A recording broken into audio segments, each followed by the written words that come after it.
2024 has been a remarkable year. We've changed the lives of veterans and their families all around Australia through the power of sport.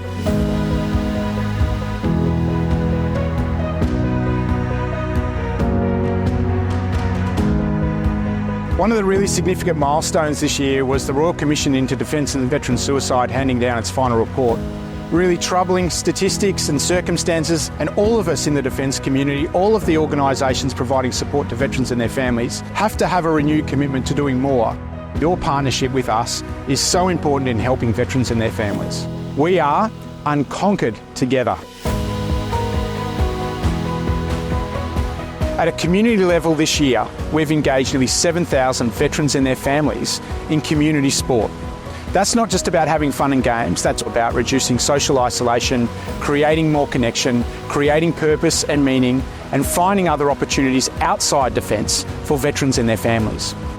Team Veteran has been one of the great initiatives for us over the last few years, and it's gone on in leaps and bounds this year. Team Veteran, as a great example through Parkrun, is now the third largest parkrun running club in Australia. Veterans, families and supporters are getting together under that banner at a community level and finding their pathway in sport.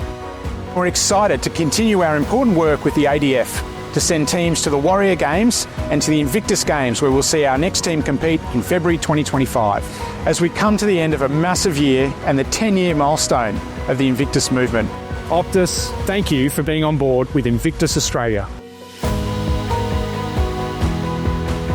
I'd especially like to thank the Optus crew that helped make this partnership happen.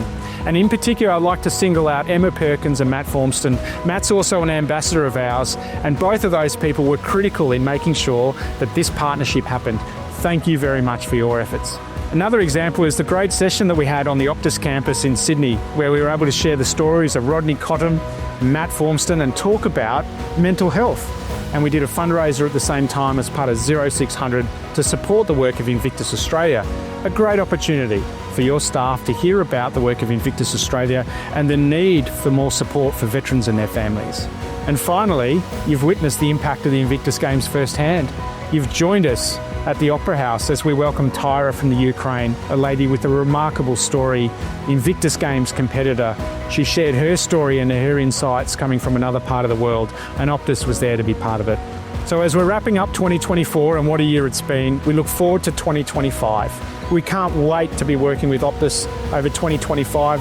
It's going to happen early. You're going to see the Optus logo on the team uniform as they set foot on the court in Canada for the Invictus Games 2025 in February. And beyond that, we look forward to welcoming the Optus team to join us at our community events around the country and through other initiatives that we create together to support the health and well-being of veterans and their families. Optus, welcome to the team. Can't wait to see what's ahead of us. And thank you for being on board with Invictus Australia. As we reflect on this remarkable year, we're reminded of the service and sacrifice of the men and women in the Australian Defence Force, and especially the families and the veterans beyond service. We're very grateful to the community of supporters that we have that enable us to do our work, and we're grateful of your support for veterans and their families. We are unconquered together.